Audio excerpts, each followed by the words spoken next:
Bom, boa noite a todas e todas. É uma alegria muito grande hoje aqui na nossa reunião mensal da Comissão da Mulher Advogada da OAB Subseção Santana. Todo mês, de vocês, das participantes aqui, dos membros, apresenta para nós um tema, uma palestra, que a gente abre depois para um bate-papo. É sempre um encontro muito gostoso, muito proveitoso. E hoje, quem traz o tema para nós, que vai falar da criminalização da violência psicológica contra a mulher, é a nossa querida doutora Camila Lima das Neves, doutora Camila, que é membro aqui da Comissão da Mulher Advogada, também é presidente da Comissão da Promoção da Igualdade Racial da OAB Subseção Santana, uma advogada brilhante, sempre muito atuante, que se destaca aí em tudo que faz. Vai ser uma honra, tenho certeza que vai trazer, vai discorrer aí sobre o tema de forma brilhante. Então, eu dou boa noite a todos. Doutora Riva quer dar boa noite de forma oficial, e na sequência a doutora Camila com a palavra. Boa noite a todas, mais uma quinta-feira aqui, junto com vocês, para uma reflexão muito importante. Cumprimento aqui todas vocês na pessoa da doutora Camila, que é a nossa palestrante do dia, né, da noite, na verdade. Temos certeza que teremos aí um debate muito interessante. Fico muito feliz com a presença de duas colegas muito queridas, que é a doutora Samantha Vaz e a doutora Carolina Zeppelini. Sejam bem-vindas à comissão, estamos à disposição. E eu vou passar a palavra para a doutora Camila, para fazer aí a sua apresentação, doutora. Agradeço, doutora Riva. Muito boa noite a todas, a todes. É sempre para mim um prazer ladear na Comissão da Mulher Advogada de Santana, né? E pensar em Comissão da Mulher Advogada, né? É uma comissão que eu tenho muito apreço, né? Eu tenho muito carinho, comissão que para mim é um sinônimo de revolução, em se tratando da nossa entidade de classe, né? Majoritariamente ainda nós somos as maiorias de mulheres, mas é uma entidade composta aí nos seus quadros de forma significativa por colegas, né? Predominantemente masculina. Então, ladear em comissão tão atuante como a da mulher advogada, para mim sim significa revolução, significa força. E eu agradeço todas as colegas aqui presentes, em especial a doutora Riva, a doutora Cláudia, a doutora Patrícia, né, pelo empenho nessa gestão. Meu muito obrigada, é muito bom caminhar com vocês. Dando início, né, na sequência das nossas reflexões, porque eu acredito que aqui é um bate-papo, né? Tem uma função aqui de expor um tema extremamente importante, mas estamos aqui num reduto seguro entre as nossas, e eu tenho a liberdade de chamar de bate-papo. Dando início à nossa reunião, ao nosso encontro, né, e anuindo o convite, quando as doutoras me fizeram, né, eu não poderia deixar de abordar, né, os aspectos legais acerca da criminalização da violência psicológica contra a mulher, né, sabendo aí que foi promulgada no finalzinho de julho, precisamente, salvo engano, no dia 29 de julho, né? Houve a promulgação desse aspecto legal, dessa legislação, né? Sabendo-se que a Lei Maria da Penha é uma legislação especial, né? Completa, que inclusive a Lei Maria da Penha ela serve muito bem como parâmetro e como exemplo para o ordenamento jurídico de outros países. Então, é importante que a gente tenha isso em mente e em consideração, né? Eu acredito que seja, assim, uma lei completa. Sei que ela enfrentou e ainda enfrenta algumas mazelas de quando as vítimas, né, elas registram a notícia-crime, quando tem a medida protetiva desferida, né?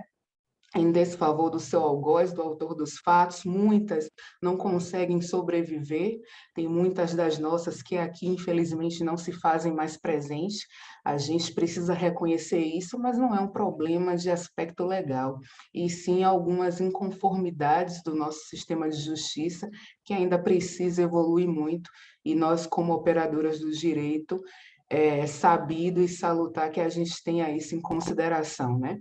Então, conforme essa lei, que eu acredito que seja completa, que seja absoluta, assertiva, inclusive, né? Ela traz aí a inserção do tipo penal, né? Da lei 14.188 de 2021, né? Que altera o Código Penal e também insere a violência psicológica contra a mulher, né, que já era aí descrito na Lei Maria da Penha, precisamente no seu artigo 7º da Lei Maria da Penha, lei esta número 11.340 de 2006. Então, no bojo da lei, precisamente no seu artigo 7º, tem lá as formas, os tipos de violência, e tem lá descrito a violência psicológica, precisamente no seu inciso 1º. Ela antes também foi mudada, houve uma alteração em 2018, alterando algum conceito da violência psicológica, mas ela já estava lá incluída no rol da Lei Maria da Penha. Então, desde o advento da Lei Maria da Penha, nós tínhamos, sim, essa violência psicológica como uma das formas, né, esculpidas, como eu falei agora há pouco, no artigo 7º, mas também essa lei 14.188, que criou, né, o crime de violência psicológica contra a mulher, e ela, além disso, criou também o programa Sinal Vermelho, que eu vou falar um pouquinho mais adiante, né, como estratégia aí para combater a violência psicológica contra a mulher, e também a lei, ela modificou o crime de lesão corporal, né, para criar uma espécie de qualificadora específica, né, quando a lesão corporal ela é cometida por razões, como quando a lesão ela é cometida por razões aí de condição do sexo feminino, e também alterou o artigo 12C da própria Lei Maria da Penha, né, que inseriu aí a violência psicológica como uma das razões que possibilitam o afastamento do agressor, né, do seu domicílio e do local de convívio com a ofendida. E aqui ofendida, ora vítima, e julgo também ora sobrevivente. Né? Essa lei, então, 14.188 de 2021, alterou tanto o Código Penal como altera também o próprio dispositivo da Lei Maria da Penha, né? Então, quando a gente vem e sabe que a violência psicológica já era prevista anteriormente no próprio dispositivo dessa legislação especial da Lei Maria da Penha, como uma das formas de violência contra a mulher, doméstica e familiar, essa definição da Lei Maria da Penha, ela tinha como uma finalidade apenas de conceder a medida protetiva para essa vítima, né? Só por isso. Então, se essa mulher ela sofresse violência psicológica, ela poderia, a partir desse dispositivo legal, ela já tinha um pouco de subsídio, de substrato para a concessão da sua medida protetiva. Só que aí é importante também a gente observar que a medida protetiva ela não é concedida com tanta facilidade. É também sabido que a gente tem em consideração algumas características, inclusive para se conseguir, para ter a medida protetiva desferida, né, protetiva ao seu favor. Então, antes, na legislação, a partir do momento que ficava caracterizado que essa mulher também sofria violência psicológica, ela podia estar aí protegida por essa medida. Mas existia, como ainda existe, e por isso que veio também essa questão da tipificação, porque antes existia a possibilidade de ela já sair, né, com a medida protetiva, e o judiciário enfrentava aí uma certa resistência na concessão dessa medida apenas com base na violência psicológica contra a mulher, né? Sem que houvesse outro crime. E aqui eu coloco o crime, insiro o crime entre aspas, porque, percebam, como se uma mulher, né, que já vem aí de um ciclo todo de violência, que a gente sabe que é cíclico, que chega lá no ápice da violência, depois volta, retorna para a lua de mel, e assim vai fazendo todo um ciclo, uma cadeia dentro, né, dessa violência doméstica. A gente sabe que essa mulher ela já é acometida de um ciclo, né, de violência, violentada psicologicamente também como uma das formas de violência, e ela não tinha o direito por si só de receber essa medida protetiva, porque na concepção do judiciário, esse crime ele era caracterizado, o crime para ser caracterizado era somente quando deixa aí o vestígio, a lesão, ou seja, apenas quando ficar visivelmente que essa mulher foi violentada, agredida fisicamente. Então, o judiciário tinha certa resistência de conceder a medida protetiva apenas com base na violência psicológica, né? Então, para eles, tinha que deixar uma infração que deixasse vestígios, ou seja, deixar físico mesmo a agressão dessa sobrevivente na sua pele, no seu rosto, né?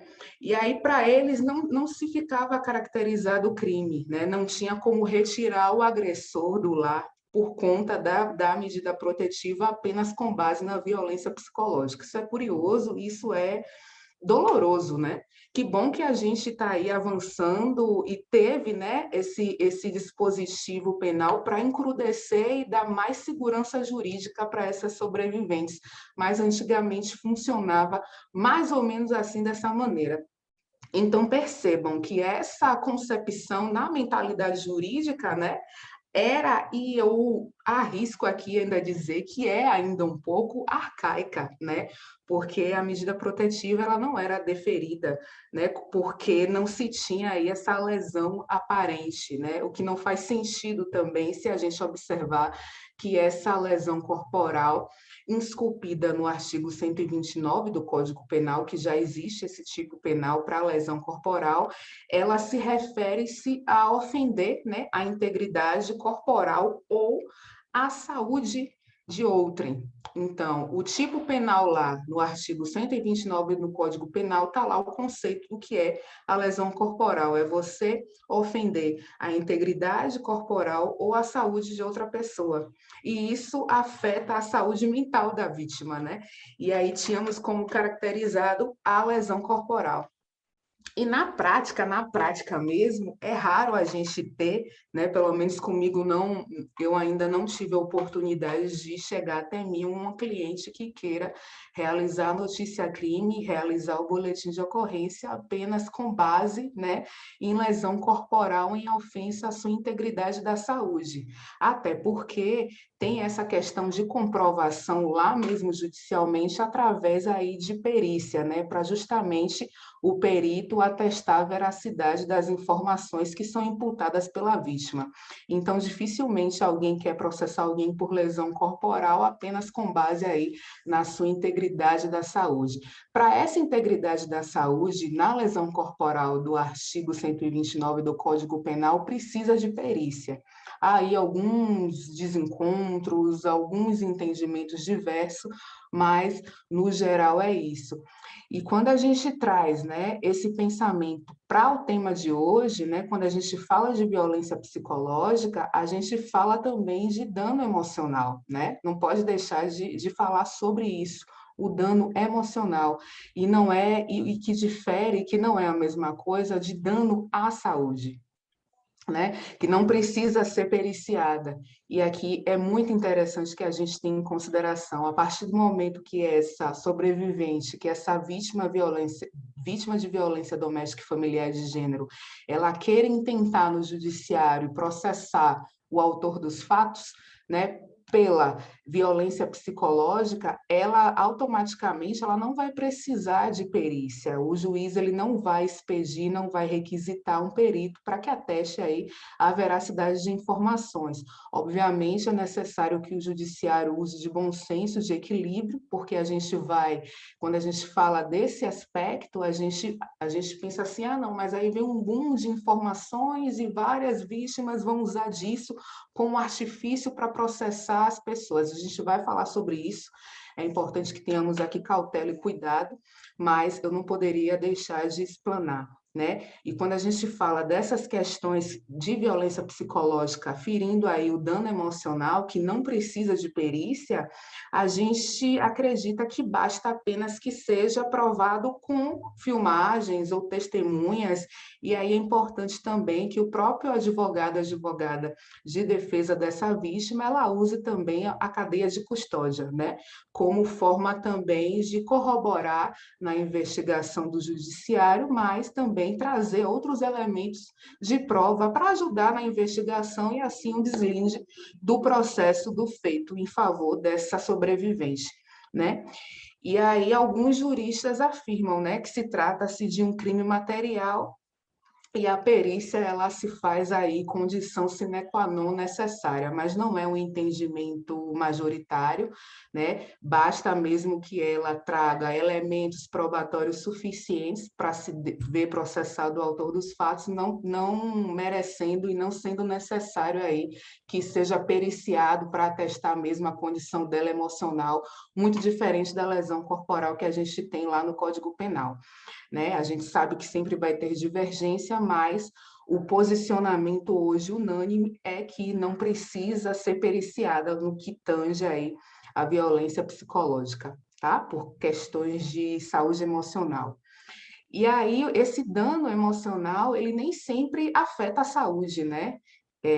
Nem sempre ele deixa enfermidade. Alguns sim, acredito que muitos, mas tem outros danos que ferem a saúde que não deixam aí enfermidades tão aparentes, né? Então, é por isso que basta aí o menor nível de ofensa da saúde dessa ofendida para que ela tenha aí o seu direito pleiteado e assim a concessão da medida protetiva, né? A doutora Bárbara chegando aqui. E aí, o que que acontece? O que muito se questiona é que, mais agora com esse tipo penal, né, ele, como eu falei anteriormente, como se ele fosse dar subsídios aí para vermos uma série de abusos por parte dessa vítima.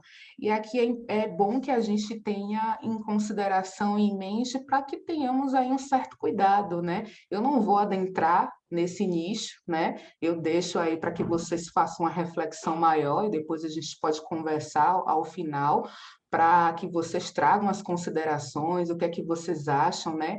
Conforme veio esse aspecto legal, se realmente dá margem para outras mulheres, para as mulheres agirem de má fé e achar que tudo é cabível de criminalização por parte dos autores dos fatos, enfim. Eu não vou tecer comentários acerca dessas considerações, mas é necessário informar, né, enquanto operadora também, junto com vocês, que são as minhas colegas, que esse crime, ele já... Boa noite, doutora. Que esse crime, ele já existe, essa tipificação, né? Inclusive em outros países, porque a gente sabe que o direito também, do ordenamento jurídico, já pega aí outras questões, né? E pensamentos e doutrinas, inclusive de outros países. A gente sabe disso, é notório, né? Ainda mais falando de um país eurocêntrico como o nosso, né? Então, essa tipificação de violência enquadrada na violência psicológica, ela já existe no ordenamento jurídico de outros países, né, que já foram aí tipificados como crime, né?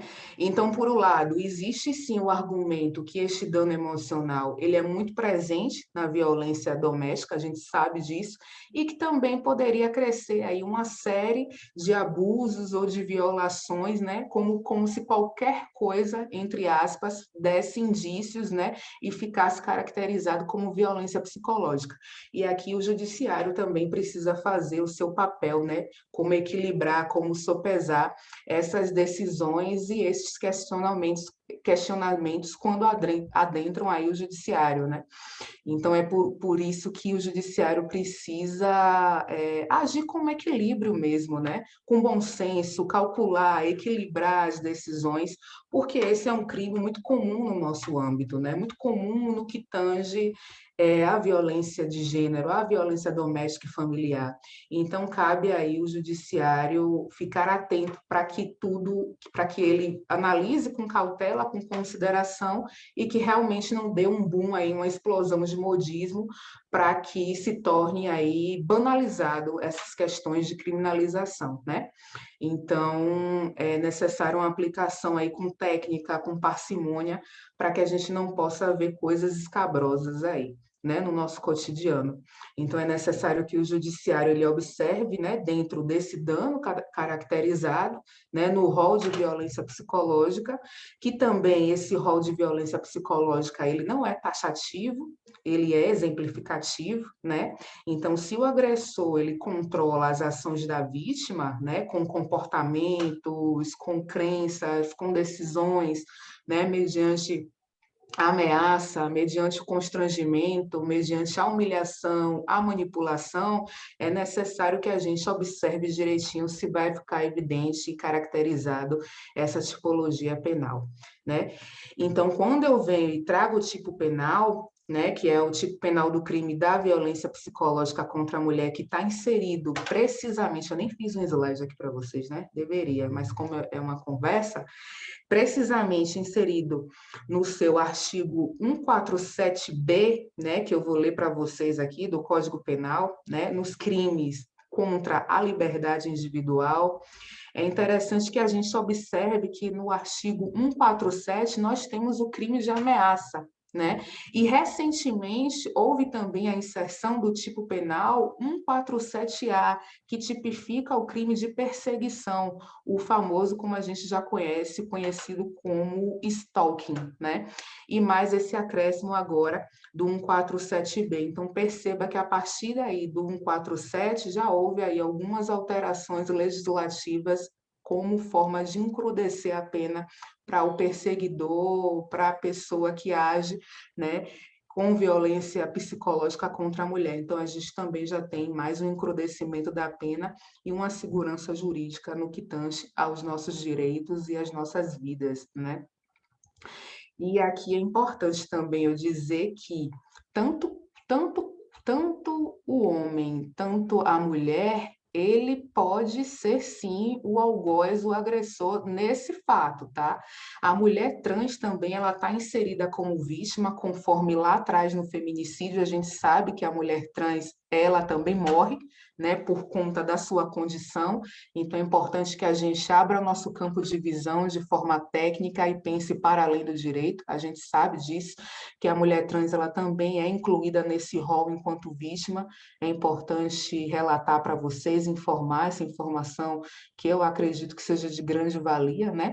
Porque no feminicídio a gente já sabe que se fala da mulher por razões de condição do sexo feminino, então abarca a mulher trans também no feminicídio, e aqui na violência psicológica não poderia ser diferente, tá? A mulher transexual, a mulher trans também está protegida juridicamente em crimes dessa natureza. Então, a interpretação, tanto no feminicídio quanto aqui, é a mesma.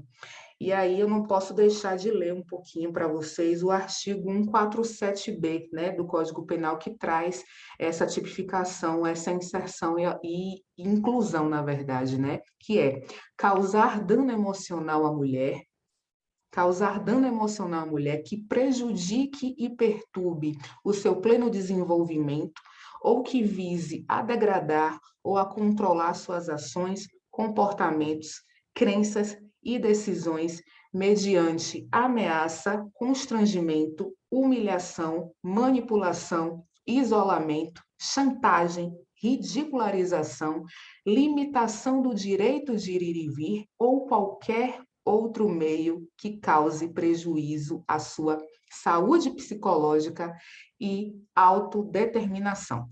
Então, perceba que tem alguns vetores, apesar do vetor ser só o verbo causar, mas tem alguns desdobramentos aí que fica caracterizado e evidenciado como a violência, né, psicológica, né? E esse dano emocional, ele precisa prejudicar o pleno desenvolvimento da mulher. tá? Porque senão não vai ficar caracterizado e evidenciado que essa mulher está sofrendo violência psicológica e não vai haver também esse encrudecimento na lei em face do autor dos fatos, né? A mulher que quer se desenvolver, estudar, fazer um curso de qualificação, estar entre amigas, né? Evoluir na sua vida acadêmica e profissional, se ela tiver esse dano, né? Esse direito cerceado, isso sim já automaticamente já fica configurado o crime. É importante que tenhamos isso em mente e em consideração. Outra coisa também, quando é que vemos, né? A gente já vê isso, né? Quem nunca já passou por isso? Se vocês foram agraciadas por nunca sofrer um relacionamento que evidencie determinados gatilhos negativos dessa natureza, certamente vocês já conhecem algumas amigas ou algum familiar, ou já ouviu falar de alguma mulher que já se submeteu, que já foi vítima destes aspectos, né, de forma específica, né? Quem nunca passou por isso? Né? Ou quem nunca conheceu alguém, enfim, né? Eu particularmente já e estou livre, né? Foi um passado muito passado, mas quando eu não tinha discernimento e nem maturidade, eu sim já fui vítima dessa natureza, né? Hoje a gente avança, olha para frente, ufa, que bom que eu estou liberta, que bom que eu estou livre. Infelizmente, muitas de nós ainda não estão livres, né? Ainda convivem diretamente com os seus agressores, ainda são vítimas, né, de violências dessa natureza. Então, é importante que tenhamos em mente e que tenhamos o discernimento, né, para observar, porque em se tratando que a violência psicológica ou a violência doméstica em si, ela não afeta diretamente mulheres com grau de escolaridade específico, nem condição, nem classe. Sabemos que existe sim um recorte considerável, né, sobretudo em face de mulheres negras. É importante também que a gente observe, mas a violência doméstica e familiar e também a violência psicológica, ela também acomete as mulheres com classes sociais um pouco acima da pirâmide, né, de classes na sociedade. Então, é algo que não faz aí distinção, não, de natureza. É importante que a gente fique muito atenta para que a gente não caia nessas armadilhas, né?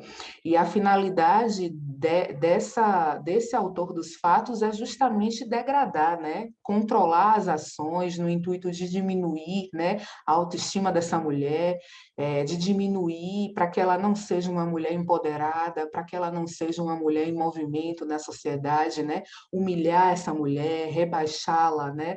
Deixá-la aí do ponto de vista psíquico, emocional ruim, né? Bem subserviente. Acho que o intuito é esse, né? Então, eles usam aí de estratégias e de mecanismo para que mais ainda eles tenham em posse o poder sobre essa mulher, né? E outra finalidade também é obter o controle, né, das ações dessa mulher, das ações dessa vítima, né? Aquilo que ela faz, ter o domínio sobre ela, não só sobre o seu corpo, mas sobre tudo que ela é capaz de fazer, né? Se ele vê que ela dá indícios de alguma evolução, ele vai estar lá para minar mais ainda o campo de ideias dessa mulher e tantas outras questões para ter ela de forma mesmo subserviente, né? Para que ela, minando o comportamento dela, minando a crença, e quando a própria lei ela fala de crença, ela fala de questões ideológicas mesmo, seja religiosa, seja política. Você, mulher minha, não vai votar em determinado político ou determinado partido, mulher minha não vai seguir determinada organização religiosa, enfim. Então, você percebe que são aí alguns elementos de abusos mesmo e de violências, né? Gritantes que, infelizmente, no nosso cotidiano, a gente é capaz de observar, né? É ter essa mulher como controle, né? Para que ela não tenha liberdade mesmo, para que ela não seja livre, para que ela não tenha o poder de escolha, o poder de decisão sobre sua vida, sobre a tomada das decisões, sobre o seu corpo e tantas outras questões, como se ela não tivesse vontade própria mesmo, né? Então, para que ela não caminhe, né, com suas próprias pernas, enfim, para que ela não seja independente na relação, o intuito é mesmo de tolher a liberdade dessa vítima, né? E quando a gente fala isso, eu também não posso deixar de informar dessas formas, né? E as formas de praticar esse crime, né? Ainda com base na própria descrição do artigo 147B do Código Penal, que eu li agora para vocês, ela é feita mediante ameaça. Ela é feita mediante constrangimento, né? E constranger alguém é você também coagi-la, né? É você coagir essa mulher. É também você humilhar, é você manipular, é isolar essa vítima, é você usar de chantagem em face dela, né? Se você não fizer o que eu quero, eu vou fazer determinada situação. Se você não ficar comigo, ou se você sair, eu vou me matar na frente dos seus filhos. Isso acontece muito. Infelizmente, né? É ridicularizar essa mulher, olha como você é burra, diminuir a sua capacidade de autoestima, a sua capacidade intelectiva, né? Olha como você é burra, você engordou, você tá feia, ninguém te quer. Isso é comum, infelizmente, dentro desses lares. A gente passa assim, ó, na rua, a gente nem imagina que dentro de alguma casa tem alguma mulher sofrendo violência psicológica, que tem alguma mulher sofrendo violência doméstica, né? A gente não faz ideia. E casa deveria ser sinônimo de acolhida, de paz, mas não, tem algumas casas que, infelizmente, é sinônimo de terror, né? Infelizmente. E essa chantagem também, inclusive a própria limitação que a própria lei fala, né? Essa limitação do direito de ir e vir, da mulher se deslocar, né? Você não vai sair de casa sem mim. Mulher minha não vai malhar, mulher minha não vai para academia, não é? A mulher minha não vai estudar, tem que sair comigo, né? Não vai sair sozinha. E aqui é importante também que, dentro dessa limitação do direito de ir e vir dessa mulher, a gente precisa também considerar e prestar atenção que, se esse autor dos fatos ele cercear o direito dessa mulher, né, de sair na rua, trancando ela dentro de casa, isso também vai caracterizar como sequestro e cárcere privado, né, que está logo abaixo aí no artigo 148 do Código Penal. Então, percebam que os dispositivos eles vão se casando, vão combinando. 147, 147A, 147B, 148. Então, se ele está lá no dispositivo legal, que ele limita o direito dela de ir e vir, e automaticamente ele a proíbe, trancafia essa vítima dentro de casa, cerceando mesmo o direito dela, né, de sair, automaticamente ele também já responde também pelo tipo penal de sequestro e cárcere privado, que a pena é um pouco maior, a situação é um pouco mais grave. Então, é importante que tenhamos em consideração isso, e, obviamente, isso existe no ordenamento jurídico, tá? A mulher pode pleitear, ele vai ser acusado, sim, de violência doméstica aí, com base na Lei Maria da Penha, e também nesse tipo penal de sequestro e cárcere privado. Isso é muito comum, inclusive. Tá? E voltando aqui para o dispositivo, no finalzinho do 147B, quando ele fala logo no final, ou qualquer outro meio que cause prejuízo à saúde psicológica e autodeterminação, né? Qualquer outro meio, né? Qualquer outro meio, quando ele fala qualquer outro meio, é uma cláusula de interpretação analógica. Lá atrás, quando a gente estava na faculdade, a gente sabe que a própria lei, ela traz o rol exemplificativo, né? Que traz alguns elementos de interpretação, não é um rol taxativo que só acontece ali e morre ali, né? Nesse rol exemplificativo, né? E depois ele traz essa cláusula, ela funciona como se fosse uma cláusula aberta, que deve ser interpretada, né, com outro meio parecido como este. Então, fica ao nosso critério, o legislador deu indícios aí para que a gente interprete. Como é que a gente vai interpretar? Já chegou alguém me questionar assim, Camila, e o relacionamento que o autor cerceia, controla a rede social da vítima, né? Ele não quer que ela acesse, ou só vai acessar a rede social se ele estiver presente, ou então ela não vai acessar de jeito nenhum, tem que fazer a conta conjunta para que ele tenha todo o acesso e controle do rol do ciclo dela de amizade, né? Se houver um controle aí, fica evidente, evidenciado que houve um controle que a vítima fica tolhida, incapacitada, né, do exercício da sua rede social, não tem a determinada autonomia ou liberdade, isso sim pode configurar o crime de violência psicológica contra a mulher, né? Porque trata-se, como eu falei anteriormente, de uma cláusula aberta no rol exemplificativo do próprio dispositivo penal. Né? E é um tipo de conduta que pode sim levar à caracterização da violência psicológica contra a mulher, né? E aí, quando a gente fala de Lei Maria da Penha, ou quando a gente está andando na rua, a gente sempre vê umas conversas, eu já ouço bastante, e principalmente de homens, quando falam assim, Lei Maria da Penha nada, direitos iguais, a gente já está sendo discriminado, né? Isso é inconstitucional. Dá uma ojeriza e um embrulho no estômago de ouvir isso. Mas as pessoas falam, né? Todo mundo quer ser operador do direito, tem um monte de juiz de tribunal na internet, ainda mais acho que agora com a atual conjuntura, todo mundo resolveu estudar direito, todo mundo se sente legitimado aí para comentar sobre tipo penal, para comentar sobre ordenamento jurídico, de forma muito à vontade, sem temer nenhuma represária, nem nada. E aí, o que que acontece? Quando as pessoas elas começam a questionar sobre a inconstitucionalidade da Lei Maria da Penha, que dá privilégios, e aqui privilégios com muitas aspas, né, para nós mulheres, em detrimento dos homens, né, que homens apenas têm a proteção do ponto de vista da saúde psicológica mental, né? Se o homem for processado aí, ele vai ser enquadrado lá, ele pode pleitear o seu direito lá no tipo penal do artigo 129, né? Que é do Código Penal, e não com relação à Lei Maria da Penha, né? E a violência psicológica, ela tem apenas como vítima a mulher, obviamente, né? Não há nenhuma inconstitucionalidade, não há nenhum erro do nosso legislador, né?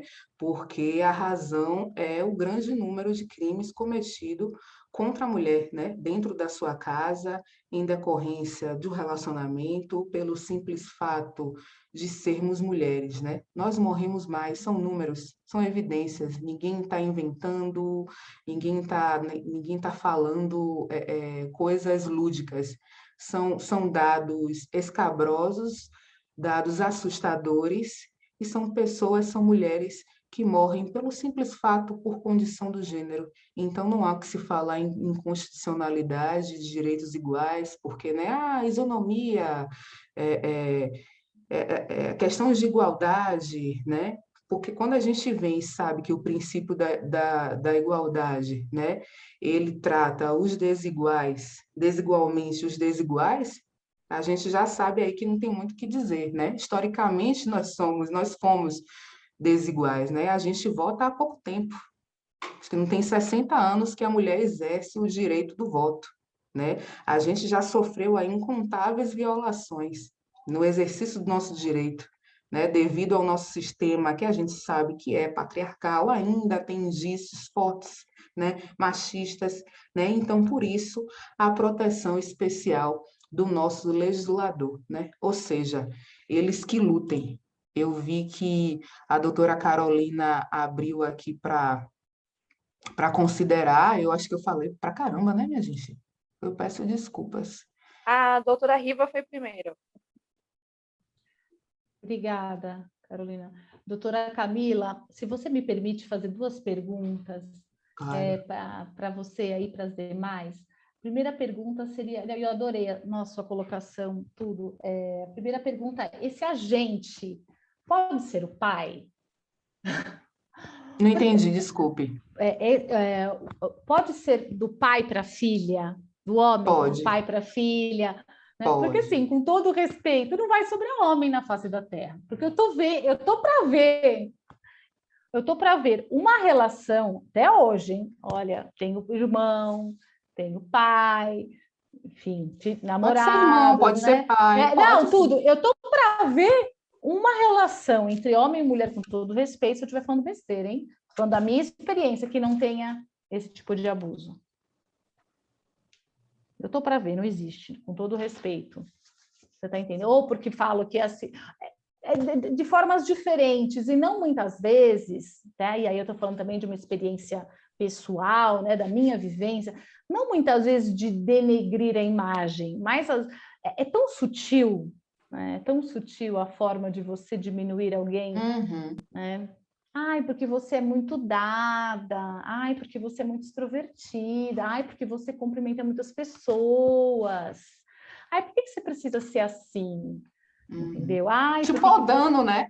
Tentando te sabe uma coisa? Não vai te de uma outra forma muito sutil. E aí a questão do próprio pai, não agora, porque a gente já está adulto, enfim, mas enquanto a gente é adolescente, um pouco mais velha, vai cortando irmãos. Então, assim, com todo respeito, não vai sobrar homem na face da terra. Essa é a primeira pergunta, você já respondeu, que não precisa ser um relacionamento afetivo, vai entre homem e mulher necessariamente. Pode ser do pai, né? Pode ser do irmão, pode ser do tio, pode ser de qual. Acho que o único que eu não sofri, com todo respeito, tá gravando, eu tô aqui para falar assim, um abuso propriamente dito, foi do meu avô, que eu, assim, que eu não sofri, porque assim, de pai você tem aquela questão do patriarcal forte, o irmão também, namorado, eu vou falar, viu? Acho que por isso que eu tô aqui. Teve mulher Essa é a também verdade. no próprio núcleo, doutora. No próprio núcleo familiar, a própria mulher também, ela pode ser autora disso.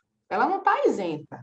Agora, a vítima é só mulher, só que dentro desse vetor, enquanto autor, não tem pode necessariamente, ser. não Não só homem, necessariamente. perfeito. Interessante demais isso, né? Essa você já respondeu. E a outra questionamento que eu te faço, né? Porque não é minha experiência na área, você sabe, eu gosto de sempre repetir, sou advogada trabalhista, enfim. Como faz a prova, hein? Como é que você vai fazer a prova disso? Porque você colocou muito bem a questão da perícia, mas é muito complicado, né? Assim, é desafiador mesmo, porque você fazer prova do que está na tua casa, muitas vezes, né? A maioria das vezes, dentro da sua no intimidade, mundo machista que a gente vive, né? Não O é, judiciário, não, até a juíza, né? Você vê. Não, eu já, assim, no seguinte sentido, de você ouvir 450 mil vezes, por que você está olhando o celular? Por que você está olhando o celular? Por que você está olhando o celular? A gente tem um desafio grande, né? Então, a gente a prova, tem um como é que se faz? O que você acha que vem pela frente, na sua experiência, na área, eu sei que você faz família, criminal, como é que vai ser feito isso? Hein? A gente precisa agora, né, mais do que nunca printar, porque muitas vezes são palavras, é oral, não é documental, entendeu? Sim. Gente! Eu atuo majoritariamente na área criminal, eu não sei como é nas outras áreas, essas questões de prova, a gente sabe que tem algumas decisões que não aceitam simplesmente o print acostado nos autos, que precisa de ata notarial, só que perceba, a ata notarial custa por volta aqui, acho que de 400 uma folha. É muito caro. A gente Imagina. sabe que essa mulher vítima de violência doméstica e familiar, a maioria dessas vítimas, elas são hipossuficientes, elas não têm domínio sobre o seu patrimônio. Por mais dinheiro que elas possam ter, elas não têm controle sobre os seus bens, certo? Como é que ela vai provar e ela vai acostar nos autos uma ata notarial, atestando ali o funcionário do cartório, dando fé pública disso? Complicado. E precisa ter atos reiterados para fazer essa... a lei fala alguma coisa, né? Porque eu falo por conta do assédio moral, a gente precisa ter... Não, então, haja dinheiro para você fazer ata notarial. Até para a gente que tem uma condiçãozinha melhor, não vai dar isso daí, ata gente. notarial destoa da realidade.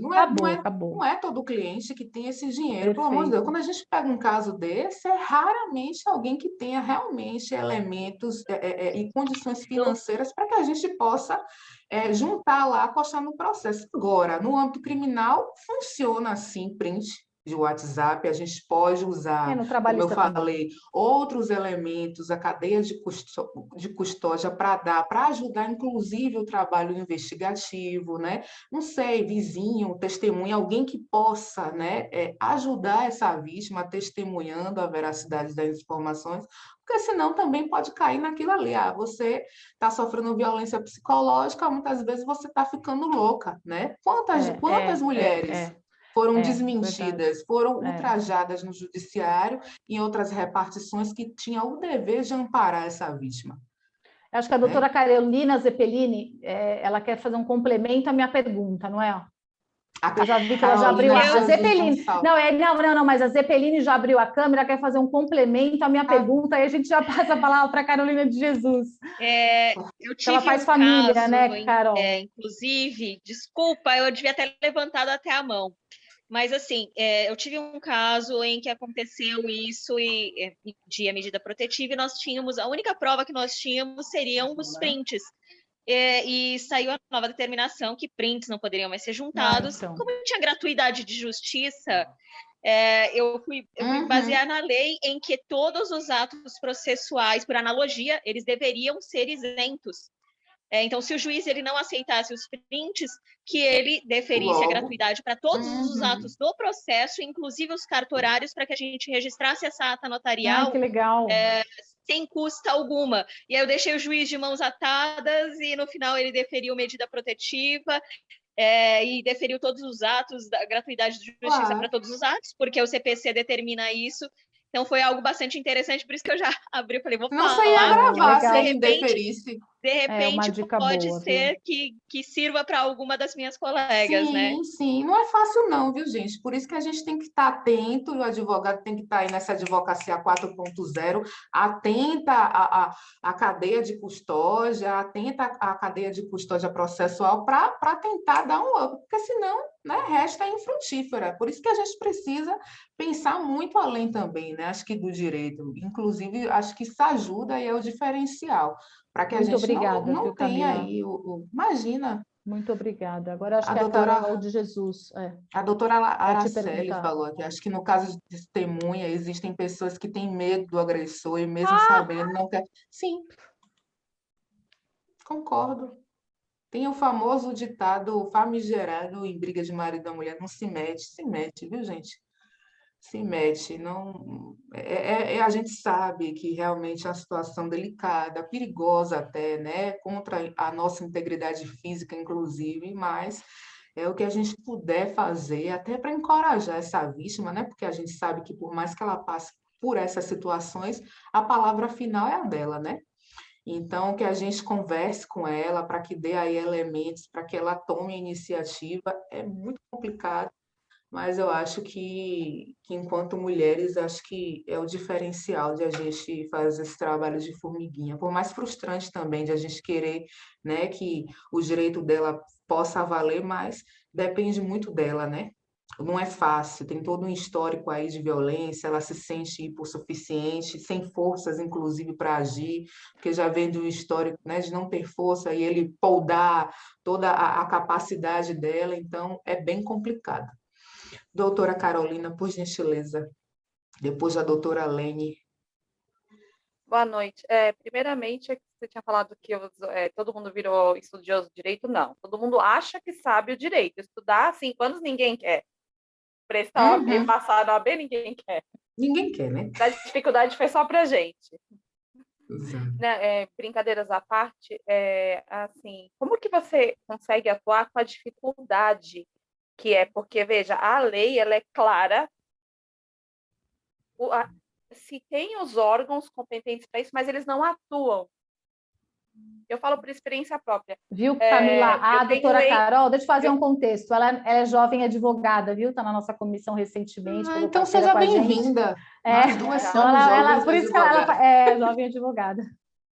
Então, o que acontece? Assim, eu fui prestar queixa, eu fui à delegacia com a viatura, que eu chamei a viatura para um ex de quase 2 anos, que eu terminei. Ele ainda me persegue. Eu fui, não foi outra pessoa, eu fui, já era advogada, foi esse ano. Fui à delegacia da mulher, eu cheguei lá com todos os documentos, eu estou com os documentos aqui, eu não fui atendida. Eu não voltei mais lá, eu continuo sendo perturbada. Então, assim, imagina uma pessoa que não tem o esclarecimento que eu tenho. Porque a lei é muito bonita, a delegacia da mulher é incrível, mas ela não atende a mulher. Não é tão incrível assim não, viu? Tem muita violência. Ela não atende a mulher.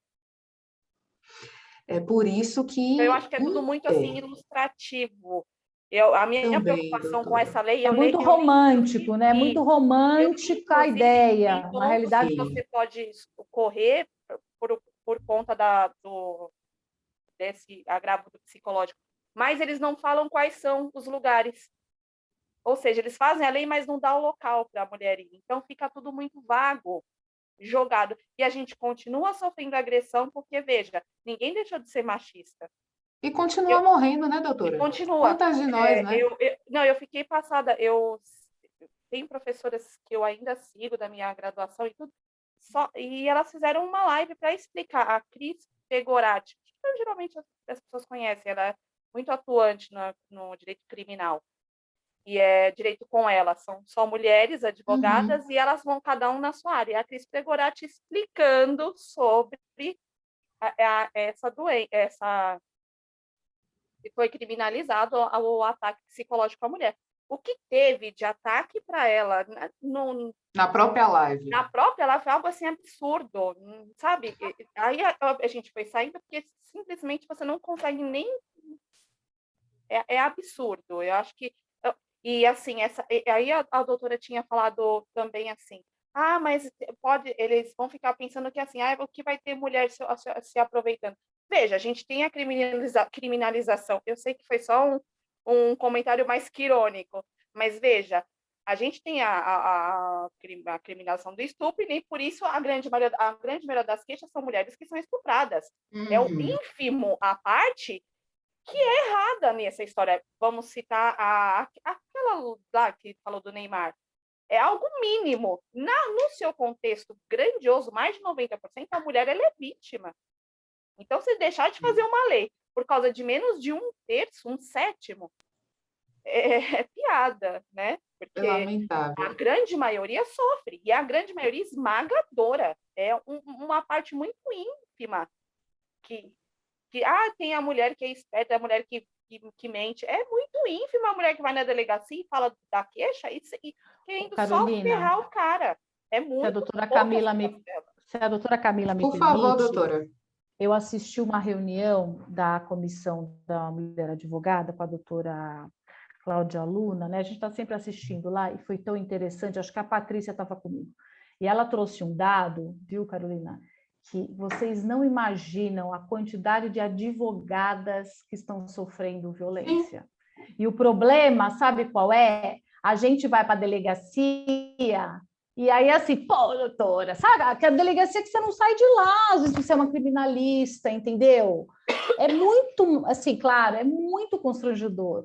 E a OAB tem pensado em fazer um trabalho, acho que algumas subseções têm feito de acolhimento das advogadas, então não se sinta sozinha, porque e a gente agradece, né, Camila, esse seu depoimento aí tão íntimo, né? E você não está sozinha, porque, como eu disse, a gente sofre mesmo, né? A gente sofre mesmo diariamente, e assim, a violência física muitas vezes não sofre, mas a psicológica, que eu disse, não vai sobrar um. Por que eu estou para um relacionamento entre homem e mulher? Porque tem machismo, tem tudo, não vai, entendeu? E as mulheres advogadas, né, Camila, estão sofrendo. Pandemia. Inclusive, a própria OAB, né, lançou aí a campanha de bolsa para essa mulher advogada que sofre violência doméstica. Então, a OAB está atenta a essas questões. O índice de mulher advogada sofrendo violência doméstica e familiar é grande. A gente acha que não por conta da instrução, mas não, gente, morrem. E primeiro, doutora Carolina, eu quero prestar minha sororidade, né? Porque você, infelizmente, não conseguiu realizar o boletim de ocorrência. Não sei se é um avanço em se tratando do boletim de ocorrência eletrônico aqui no estado de São Paulo, existe, né? No que tange a tipificação, aí você pode acessar lá Boletim Eletrônico São Paulo, vai entrar no site da Polícia Civil de São Paulo e vai estar lá alguns tipos para você realizar o boletim de ocorrência, inclusive a violência doméstica e familiar, justamente como forma de facilitar essa mulher de não ir na delegacia, porque por conta da pandemia, ela está lá diretamente 24/48 convivendo com seu algoz, né? A maioria do trabalho agora que está voltando ao normal, mas antes aí, no primeiro semestre de 2020, foi um boom de feminicídio, um boom de violência doméstica familiar, e a Polícia Civil de São Paulo achou necessário, acho que uma decisão acertada, né, de fazer aí, lançar também, incluir o boletim de ocorrência eletrônico também no viés da violência doméstica e familiar. Então, se você precisar aí de algum auxílio, algum suporte, a gente pode conversar, viu? Saiba que você não está sozinha. Lamento muito pelo ocorrido.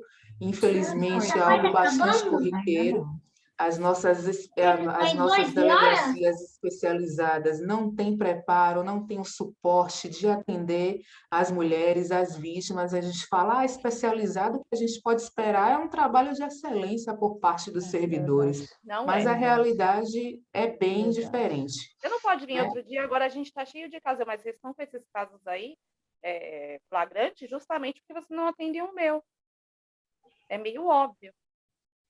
Eu estou aqui 1h30. Eu falei para a delegada, porque você não atende o meu. Aí você está atendendo 2 flagrantes. Esse mês também temos a campanha, claro, são coisas distintas, mas envolve emocional, também tem a OAB, como bem lembrou aí a doutora Camila, também a gente tem a possibilidade de fazer, acho que consultas, né? Eu até coloquei no grupo, consultas com psicólogos, a gente tem a nossa psicóloga aqui também, a Denise, é muito sério. Eu acho que a doutora Leni queria fazer considerações aí, né? Sim, por favor, doutora Lene, minha VP. Cadê suas considerações, contribuições? Ai, gente, é tão triste falar disso, né? Porque ouvindo a doutora Camila, eu me vi, né? Quem nunca? Né? E a questão é que o que vem antes disso é a educação racista, machista, a forma como os homens são educados, a forma quem é que julga as leis, quem faz as leis, o que é vendido e como nós, mulheres, absorvemos isso. Muita coisa que foi dita, a gente nem percebia que é violência psicológica. E somos vítimas dela, a gente não percebe, naturaliza. E naturaliza, acabou, né? A gente passa a ser constantemente vítima disso, né? É uma construção difícil no nosso papel, é uma reflexão, só que é assim, enquanto nós, operadores do direito, não aprendermos direito antidiscriminatório, que é aprender as discriminações contra os vulneráveis, contra as mulheres, contra os negros, contra os índios, essa disciplina de direito a gente tem que ter para que quem julgue, quem nos atenda na delegacia, para que seja, né? Para que todo mundo tenha acesso, porque nem nós saímos da faculdade com essa visão, né, de direitos humanos, dos nossos direitos. É o tempo e a vida, né?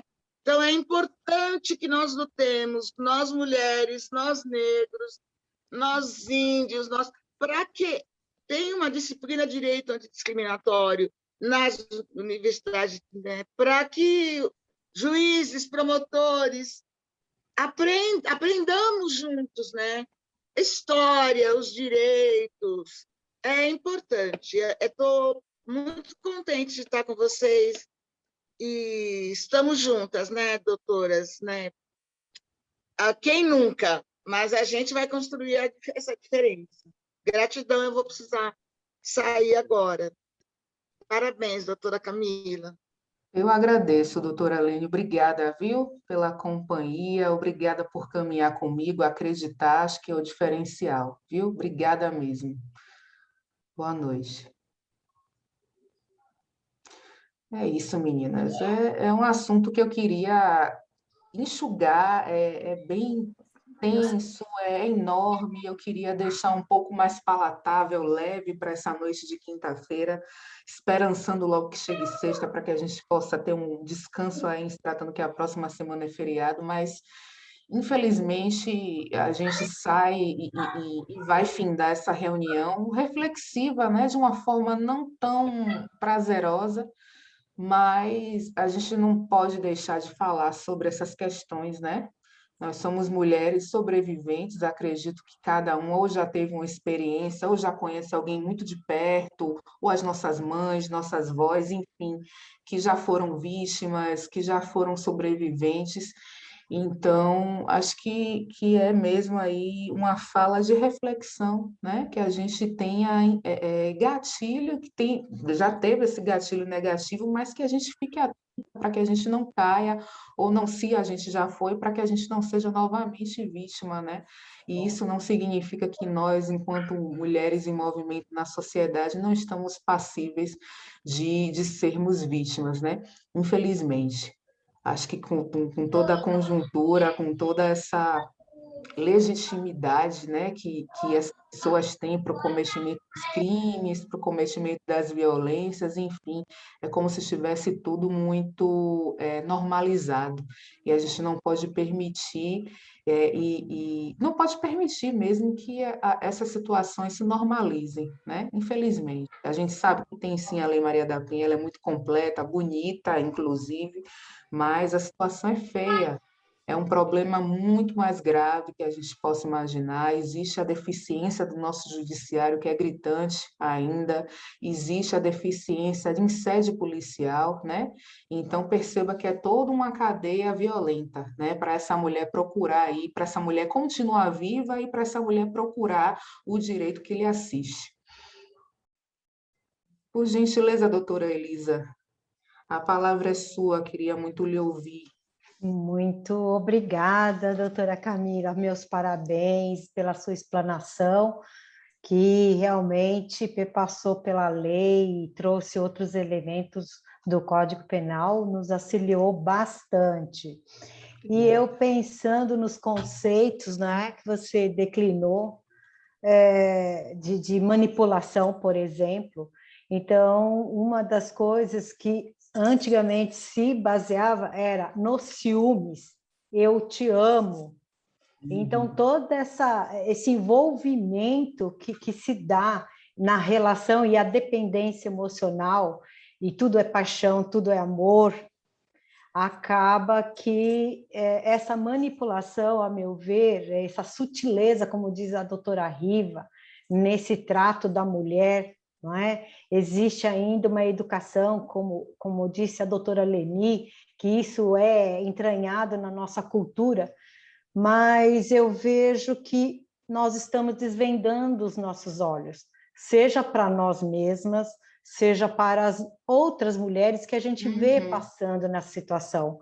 Uma das coisas que eu já presenciei, né, isso em situação até de pessoas intelectualmente, né, que se diga, tem conhecimento, mas ela se submete. A partir do momento que ela vai fazer uma compra, por exemplo, e o homem fala, me dá o recibo da compra.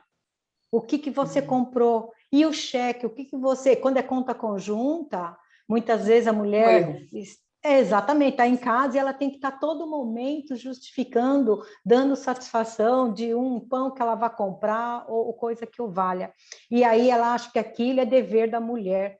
O Código Civil já aponta, né, o mútua assistência, mas é mútua assistência.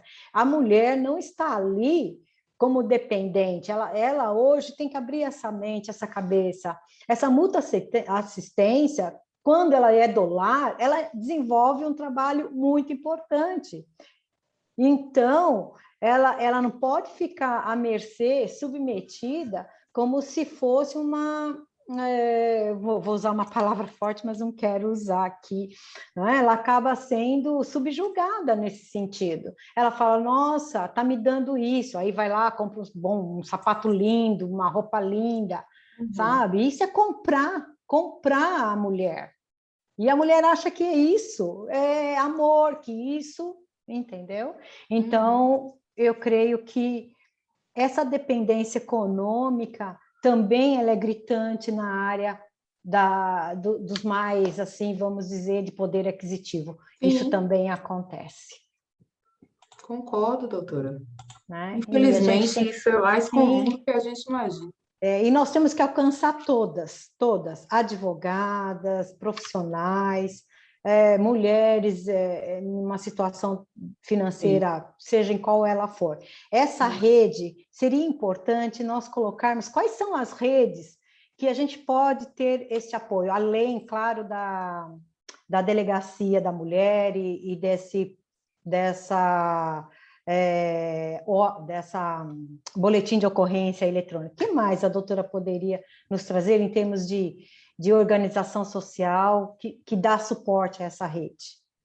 Tem os centros de referência da mulher, a dependendo das circunstâncias, tem a casa de acolhida da mulher, só que essa casa de acolhida serve para a mulher, né, que, obviamente, sai da sua casa com seus filhos, isso é muito corriqueiro, né? Infelizmente, ela deveria permanecer, e quem sair da casa, o agressor, o algoz, mas muitas das vezes essa mulher está numa situação tão grande de vulnerabilidade, doutora, que de imediato ela precisa sair da casa, muitas das vezes na calada da noite, né? Existem algumas ONGs que lidam diretamente com a mulher em situação de vulnerabilidade social, junto com seus filhos, só que essa casa de acolhida aqui espalhadas, né? É uma casa, um endereço sigiloso, né? Pela Prefeitura de São Paulo, existe em alguns polos da situação, e existem os centros de referência da mulher, distribuídos na Zona Central, na Zona Sul, na Zona Leste, em pontos estratégicos para dar aí a acolhida para essa mulher. Esses centros, eles comportam profissionais do jurídico, assistentes sociais e psicólogas, que elas fazem um trabalho de equipe multidisciplinar, dando suporte e orientação para essa vítima, né? Realizam aí um trabalho de escuta ativa, um trabalho humanizado e direcionam essas mulheres, a dependendo da condição da extrema vulnerabilidade, para essas casas e lar temporário, né? Esses lares funcionam por 15 dias, sendo possível a sua renovação, né? Tem mulheres que estão lá muitos meses, há anos, né? Porque não tem, infelizmente, para onde ir, e lá elas convivem com outras mulheres no mesmo aspecto de violência, né? Junto com os filhos, né? Infelizmente. E aí o apoio também, o trabalho dessa equipe multidisciplinar é fornecer oficinas, essas mulheres, elas aprendem, elas se submetem a alguns cursos de qualificação, de capacitação, com o intuito também é retirar essa mulher do convívio do agressor e empoderar essa mulher através de cursos profissionalizantes, para que a partir desses cursos ela possa ter subsídios para a sua renda de maneira independente, né? Para que se possa ser uma mulher e caminhar de total independência. Então, a Prefeitura de São Paulo tem, sim, alguns centros de referência, tem, sim, centros espalhados na cidade de São Paulo de acolhida dessa mulher, e tem outros trabalhos também, tem a Casa de Maria, tem algumas entidades aí de movimentos feministas que acolhem essas mulheres, né? Pegam casas que não têm destinação aqui na cidade, que são inúmeras, elas vão... tem a casa... uma casa que eu até participei, que eu fui, né, junto com as outras mulheres, para fazer um trabalho eu não vou dizer invadir, porque é um pouco agressiva essa palavra, mas a gente ocupar imóvel que não tem destinação. E aí a gente faz o trabalho de ocupar esses imóveis e dessa ocupação ser uma casa mesmo, específica para atender, para acolher as mulheres e os seus filhos. Então, funciona. Tem a Casa da Olga, que está espalhada também na região, tem uma em Mauá. Então, são algumas ocupações espalhadas na cidade que dão aí o trabalho exclusivo e fornecem serviços para essas mulheres, né? E de lá, de moradia, enfim. Então, a Prefeitura de São Paulo, sem ser essas ONGs de maneira independente, né, que funcionam com doações, com a rede de apoio de outras mulheres, a Prefeitura de São Paulo também fornece os centros de referência. Tem algum centro que está vencendo aí, está contratando, vai ser terceirizado, então vai ser uma OSC, uma outra organização que vai gerir 3 casas, salvo engano, uma é na 25 de março, outra na Zona Leste, e a outra é aqui na região norte da Brasilândia. Então, está em processo de licitação aí para atender essas mulheres.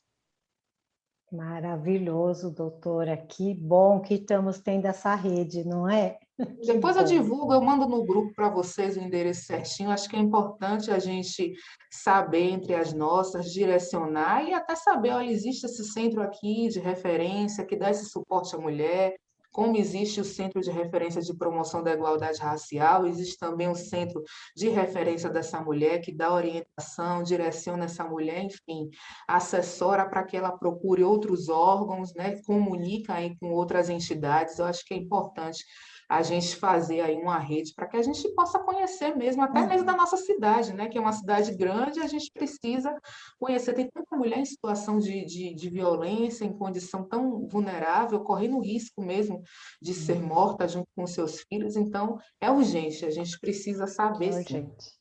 É urgente.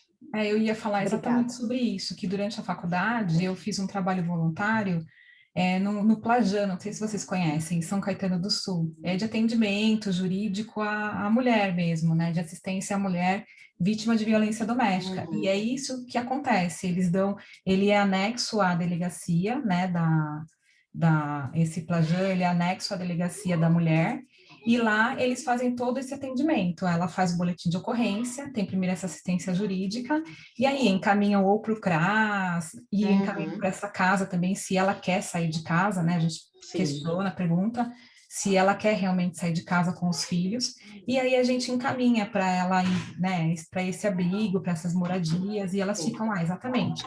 Isso que você falou, doutora Camila, que elas ficam lá por um tempo e elas vão sendo sociabilizadas, né? Socializadas de volta ao mundo, né? Voltam a trabalhar, que muitas retiram a queixa porque depende do marido, e aí voltam a sofrer agressão novamente junto com os filhos. E algumas são até, infelizmente, né? A agressão é bem maior e acabam até morrendo. E a gente acaba, né, tendo depois notícias de que elas acabaram, né, sendo mortas pelo marido, infelizmente. E é isso mesmo que você falou, tem que saber onde são os lugares de acolhimento, para que elas possam se direcionar de fato no lugar certo, porque realmente não se dá, em alguns lugares não se dá credibilidade para a mulher, infelizmente. Não. Infelizmente. Não. E o quanto mais nós, acho que a gente tem um papel, acho que nosso papel é tão útil, né? Enquanto mulher, enquanto advogada, enquanto mesmo ajudar mesmo, tem coisas que não dá, né? Tem mulheres que não têm condições mesmo de pagar advogada e a gente, olha, ou a gente faz pro bono e também a nossa cota de pro bono, às vezes quem faz não dá, fica no limite, não tem como, a gente precisa pagar a conta, né? Tem muita coisa que não dá para ser pro bono, olha, eu vou lhe ajudar aqui, tem esse centro, tem essa casa de acolhida, né? Pega um telefone, não custa, né? De a gente dar esse apoio o mínimo possível para essa mulher que está desesperada, e muitas delas, infelizmente, não estão mais aqui, né, gente? E os filhos acabam sofrendo a violência, todo mundo que está junto acaba sofrendo a violência junto, né? Não é só a mulher, é o ambiente, é tudo. E a criança também acaba vendo aquilo, achando que aquilo é normal. E é aquilo que a gente falou, é todo, né, uma vivência, uma cultura de que a criança vai viver também agredindo outras pessoas, vai crescer agredindo, porque acho que Porque se ela vê isso no seu próprio núcleo familiar, ela vai se tornar uma criança, desencadear uma série aí de questões psíquicas, né? Não tão agradáveis, e ela vai se tornar um adulto ciclo, no espelho que ela vê no núcleo, no seio familiar dela. Então, é bom que tenhamos aí, fiquemos atentas, né, com essas situações, porque não é só a gente, reflete nos nossos filhos, é complicado. Mas eu espero que eu tenha passado, né? Tem muita coisa para ser dita, eu espero que eu tenha deixado aí numa linguagem um pouco gostosa, concisa, eu espero que eu tenha me feito ser entendida, né? Acho que é o mais importante aí, a missão de qualquer pessoa que tem um papel, a incumbência de ser expositora. Deu uma aula aqui para a gente, parabéns. Verdade. Obrigada, doutora. E prática, é muito prática, né? Muito prática, dicas práticas, que é o que a gente atuais, precisa, né? Eu fiquei pensando, doutora, eu fiquei pensando nessa questão de de educação, de ver a violência dentro de casa, e isso vai. E muitas vezes, né, a gente tem filhas e a gente não sabe o casamento, não sabe a família que está vindo. E a gente educa de uma forma que não viu essa violência, eu penso que até mesmo dentro do nosso núcleo nós temos que falar, olha, isso existe, essa violência você pode se deparar com ela. Sim. E ela não pede, às vezes, socorro para o pai e para a mãe, para o seu núcleo familiar, porque ela não vivenciou aquilo, então, às vezes, ela nem sabe lidar com aquela situação. É por isso que a escola também ela tem um papel considerável de fornecer letramento, né? A gente sabe que tem toda a instabilidade aí na educação, né? Que não pode falar disso, não pode falar daquilo, né? Inclusive, a gente já viu alguns professores sendo penalizados severamente por fornecer uma educação que eu acho que deve ser dita, porque nem sempre a educação de base ela é necessária, mas a instituição escolar ela tem essa incumbência de alertar, de trazer aí essa criança, esse adolescente, para falar de questões que ela está aí inerente na sociedade, né? Uma educação sexual, né, responsável, uma educação, né, de falar de problemas de gênero, de condições, né, de sexualidade, é importante.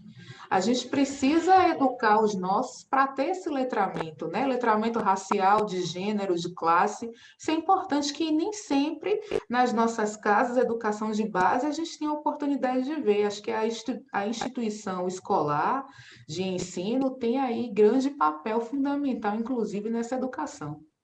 Concordo. Perfeito. Eu assino embaixo, doutora Camila, que essa visão do que ocorre, não acontece na sua casa, mas isso acontece, assim, ela tem dois momentos na vida dela. Um, saber se prevenir das violências. Segundo, poder ajudar a outra.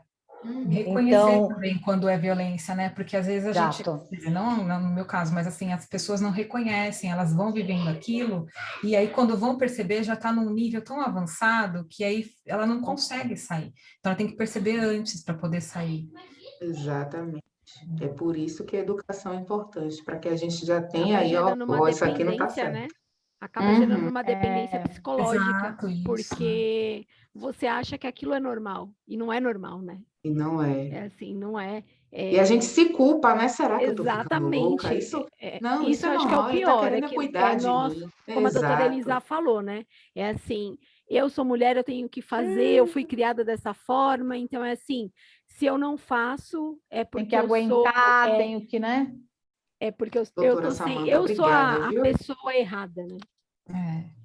Mas o que falar depois que a doutora Camila fala? Não tem o que falar. Gente, Nada. é assim, é simplesmente brilhante. Vocês são ótimas, vocês são expositoras, dominam super as suas respectivas áreas de atuação. Eu sou uma jovem advogada que estou aqui. Claro, o aprendizado ele é constante, mas eu ainda estou aqui caminhando devagarinho. Tenho muito que aprender, vocês me inspiram demais. Eu agradeço a caminhada, agradeço a oportunidade, a presença de cada uma de vocês. É tão bom, né, falar com as nossas, num ambiente seguro. Acho que isso é importante e que as relações elas permaneçam e se perdurem para além, né, de CMA, para além aí da nossa entidade de classe. Por gentileza, doutora Bárbara. Não? Não, só te parabenizei. Tá batendo palma, emoji da palminha. Palmas emoji da palminha. É o que diz, o que dizer depois da doutora Camila, né? Nada, não tem o que dizer nada. Eu não consigo nem comentar. Imagina, ainda tomei a liberdade de falar de tema, né? Tendo com uma profissional aqui que domina do assunto, que é a doutora Denise Perecini, né? Então eu já me atrevi. É uma psicóloga e eu estou aqui falando de violência psicológica e a doutora só aqui me ouvir. Não, não, porque justamente essa questão da violência psicológica dentro do contexto do que você disse, né? Era isso que eu queria ouvir mais disso, né?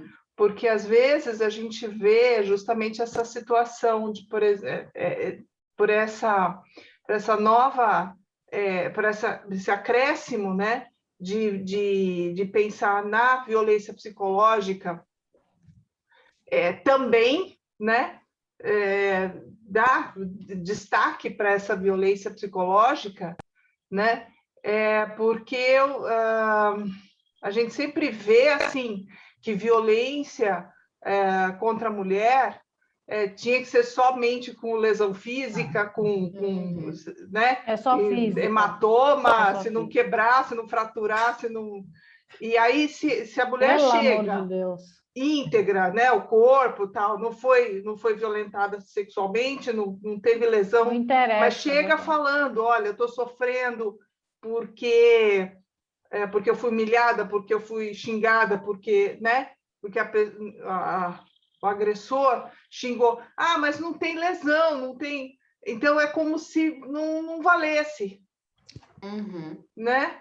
Então, vamos ver se agora, com esse destaque, né, com esse acréscimo da questão da violência psicológica, começa, de fato, a se dar importância, a própria mulher dar importância para, né, começar a perceber, por exemplo, que aquilo é uma violência psicológica, né? Que violência não é somente agressão física, né? Mas que também é uma violência psicológica, está inserida em todas elas. Uhum. Porque, por exemplo, não ter o domínio da sua própria conta bancária, não ter a possibilidade de ter a sua profissão, de ter a sua renda, de administrar do jeito que quiser. Estou a fim de comprar um par de brincos, eu vou lá, vou comprar um par de brincos, ué. O dinheiro é meu, eu trabalhei, ué, qual é o problema? Mas não sei o quê, porque você não sabe, você só gasta, você gasta com supérfluos, você não sabe administrar, você, né? E isso é uma desvalorização psicológica. Também. Também. Isso é violência. Além da violência patrimonial. Também é violência. Então, na verdade, a violência psicológica perpassa todas as outras, porque você não ter domínio da sua profissão, da sua renda, do seu patrimônio, ter a questão física, ter a agressão sexual, tudo isso acaba somando a psicológica, mas parece que só valorizam as outras e a psicológica fica assim... eu já vi situações de calúnia, de outras coisas, inclusive com laudos psicológicos, e o juiz não dá nada bola. Ainda pelo contrário, a pessoa caluniada ainda teve que pagar sucumbência do advogado do caluniador. Absurdo, né? Isso aconteceu comigo. Eu fui ofendida, eu fui caluniada numa questão da questão profissional, e a juíza daqui da Vara de Santo Amaro, da Vara Civil, disse que não foi calúnia, foi informações, que eu recebi R$40 mil para fazer um laudo. E aí... porque era a parte contrária ao meu cliente, certo? E aí, eu fiz, de fato, eu fui na minha terapeuta... Foi uma violência contra a senhora, inclusive. Um relatório, né? Falando do sofrimento que isso estava me causando, e a juíza da 8ª Vara Civil de Santo Amaro disse que não era nenhum problema, e ainda me fez pagar sucumbências para o advogado do caluniador. Realmente são a justiça desculpa, viu, Denise? É uma questão alguma coisa nunca, né? E você falou, deu uma falha aí, eu não consegui ouvir mais. A minha internet está falha? A minha internet está falha? Minha internet está falhando? Agora eu estou ouvindo. Está ruim.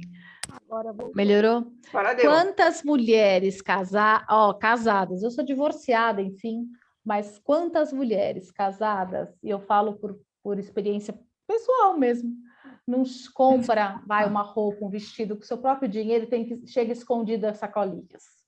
Tem que esconder sacolinha quando chega em casa.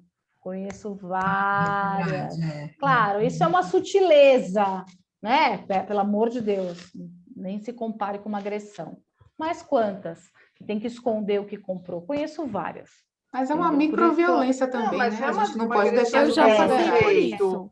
Porque é uma então. desvalorização, porque vai falar Eu já não sei o que, passei você por não teve isso. bom Olha, gosto. O que a gente tem que pensar é que a violência, a grande, né, se existe uma grande e pequena classificando, ela não começa grande. O cara não começa te empurrando da escada e te matando, te enfiando na faca. Primeiro ele tira seu cartão, primeiro ele quer comprar o que ele quer para você, quer que você vista o que ele quer. Mas o problema é quando o dinheiro é nosso, viu, Carolina?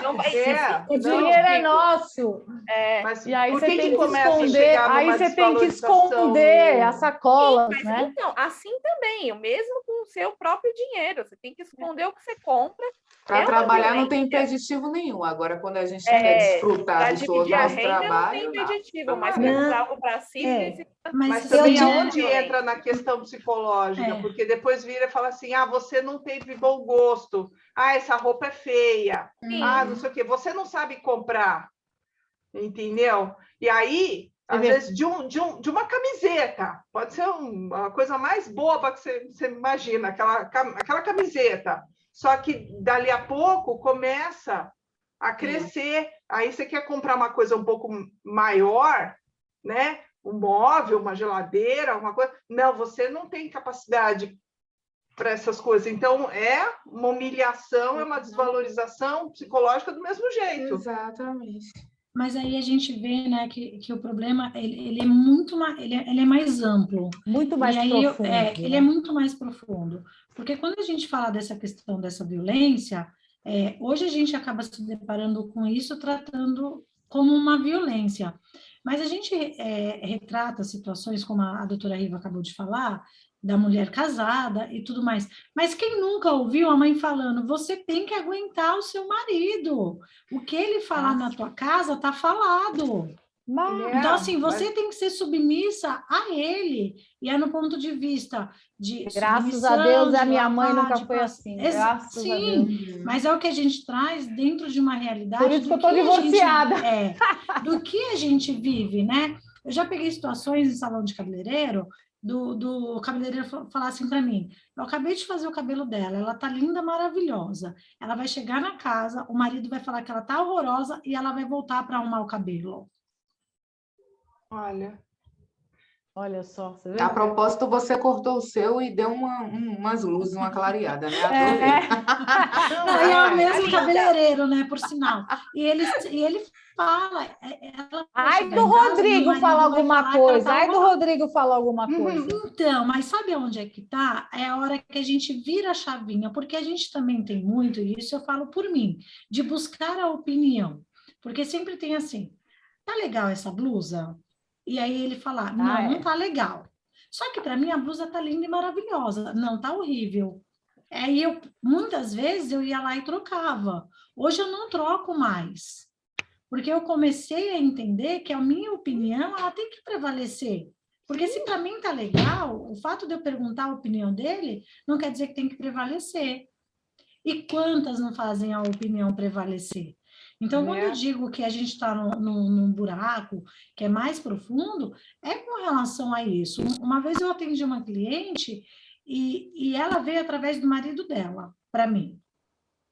E ela falou assim para mim, doutora, o que eu for te falar aqui vai ficar sob sigilo? Eu falei, claro, porque eu não falei para o meu marido quanto eu recebi na minha rescisão contratual, porque se eu falar, ele pega meu dinheiro inteiro.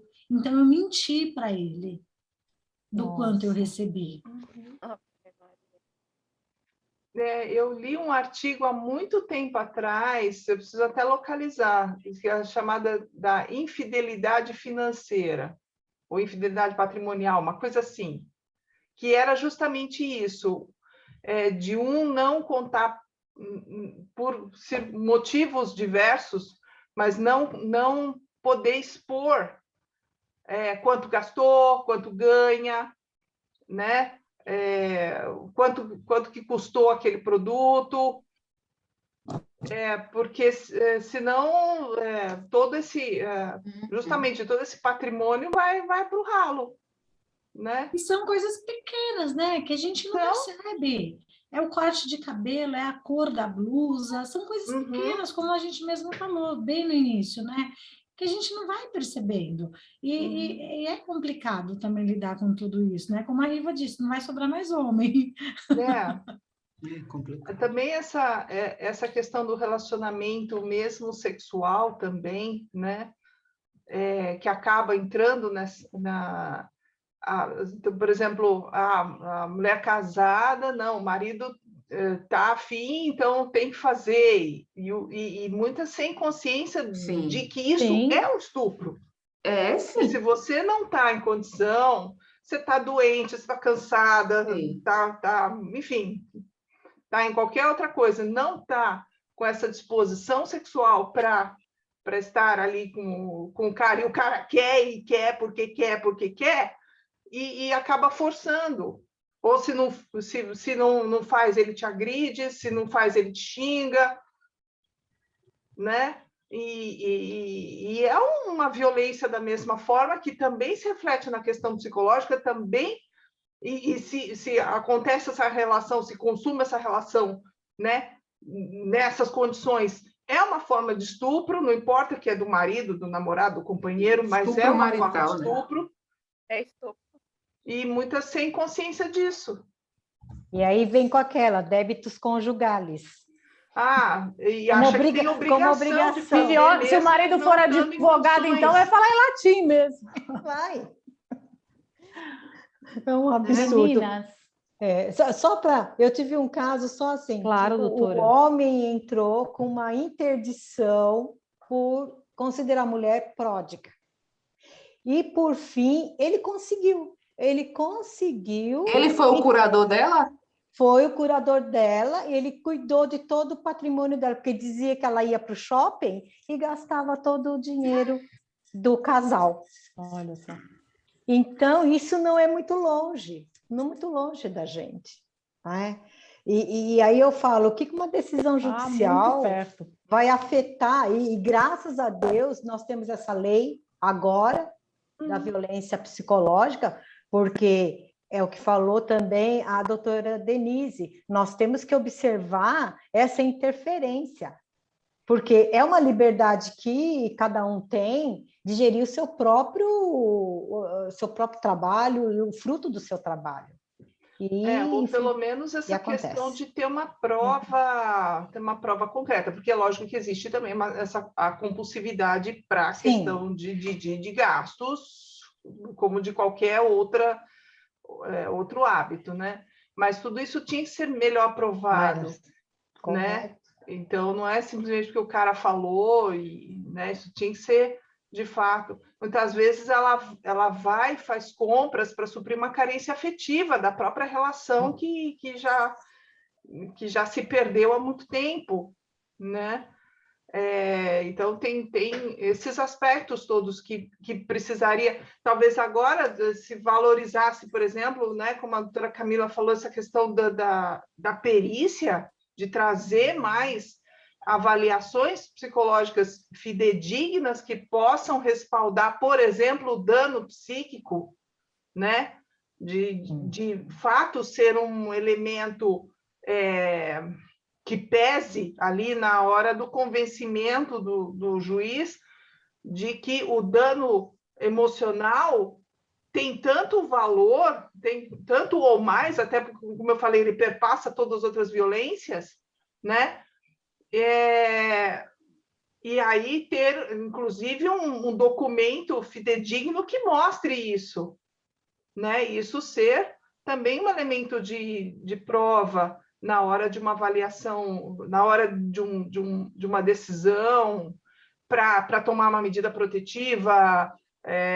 Não, acho que a medida protetiva é mais imediata, mas alguma coisa mais restritiva para o agressor ficar afastado, exigir danos morais, enfim, outras providências, né? Exato. É isso mesmo, a meu ver, né? A doutora Denise está certa. Agora, eu acho, com esses instrumentos que nós temos aí, do psicológico, dá para ver qual é a carência afetiva, tudo isso, envolver um processo né, mais cuidadoso, com mais instrumentos de prova, para que não atinja o dano maior, né? Que daí aniquila, de certa forma, aniquila a mulher, aniquila a vida dela. Então, essa dependência emocional ou afetiva, ela tem que ser verificada. Acho muito importante. Sim. Né, doutora? Doutora Camila. Acho que é a Carolina, né? Gostaria de levantar a mãozinha? Aqui, a mão ficou. A mão ficou ótimo. Ai, meninas, como eu falei, o assunto ele não esgota em 1 hora, 2 horas, é algo muito grande, macro, né? Considerando todo o histórico nosso, né? Acometidos de violência, enfim, que estejamos atentas, né? Que o mínimo possível a gente possa instruir as mulheres que chegam até nós, até mesmo que possamos ficar atentas com as nossas vidas, com as nossas integridades físicas e psíquicas. E o recado que eu deixo é esse, né? Espero que eu tenha passado aí com concisão, que de uma forma assertiva. Estou à disposição, doutora Carolina, a gente pode conversar depois, você assim se sentindo confortável, Carolina Gonçalves. E eu lá no grupo, em posterior, também informo todos os endereços dos centros de referência da mulher, para que a gente possa conhecer os serviços da capital, porque eu acho que é importante. A gente não tirou nossa foto hoje, né? As meninas tiraram uma foto, mas antes eu queria... a Patrícia tirou porque pegou a gente meio despercebida, né? Ninguém, acho que... Obrigada. Mas foi bom que pegou as meninas que já saíram, né, Patrícia? Assim, eu acabei esquecendo de falar, vamos tirar a foto logo, porque a gente começou a conversar. Tem que tirar no início também. Tem que tirar no início. Eu queria fazer uma sugestão para vocês, considerando tudo que a doutora Camila falou, né, e eu agradeço muito realmente essa aula prática, né? Porque foi muito, muito, muito bom. Passa um filme na nossa cabeça, essa é a verdade. Então, aqui, eu queria dar uma sugestão, até com a colaboração da doutora Camila, se ela puder, nos passar algumas informações, assim, práticas mesmo, como você disse, o endereço, tá? A gente vê muitas subseções fazendo isso, né? Mas não ficar repostando, acho que é interessante a gente fazer por nós. E aí, criarmos aí, eu peço para ou o rapaz do TI da subseção, ou nós mesmos fazemos no Canvas, alguns posts, né? Sim. Nesse sentido. Acho tá? importante. Mas de forma prática, né? O telefone, como a gente vê na rede social. Mas faremos com a nossa carinha, entendeu? Sim, sim. Então, se como a doutora ligar? puder trazer aí no grupo algumas informações, eu me comprometo, tá? Eu me comprometo eu com a ajuda da Patrícia, aí, que é nossa secretária, da própria Cláudia, e quem quiser ajudar também, eu agradeço muito. Fazer aí os flyerzinhos, cards, né? Isso, os cardzinhos para a gente começar a postar, principalmente no mês de setembro, né? Sim, amarelo aí que já começou. Setembro amarelo, a gente precisa falar de saúde mental todos os dias, mas esse mês é um mês memorável, né? E a gente precisa também falar sobre. Acho importante. Obrigada, então, se a doutora puder trazer informação, claro, a gente vai postando. Vamos criando e vamos postando. Vou inserir sim no grupo direitinho, e aí eu estou à disposição. Agradeço a presença de vocês até aqui, agradeço a doutora Carolina, Zé Peline, agradeço a doutora Patrícia, sempre, né? Companheira, secretária da nossa CMA, a doutora Denise Pericini, que sempre está com a gente, acompanha nossos trabalhos, a doutora Fabiana Medeiros, a doutora Camila, minha xará, obrigada, a doutora Bárbara, a doutora Elisa, a doutora Carolina de Jesus, doutora Riva, muito obrigada, viu? Agradeço a caminhada e contem comigo, estamos juntas aí. O prazer é todo nosso. E Camila, vocês conseguem abrir a câmera para a gente tirar uma foto? Faz uma bonitinha daí agora. A gente tira uma bem bonitinha agora. Bem bonitinha. A Camila disse no grupo que ela colocou na televisão porque ela está faxinando o escritório. Peraí. Cara. Peraí. Quem que falou peraí? A Camila. Ela? Camila. Outra Camila. E a dona Fabiana estava fazendo janta para os filhos.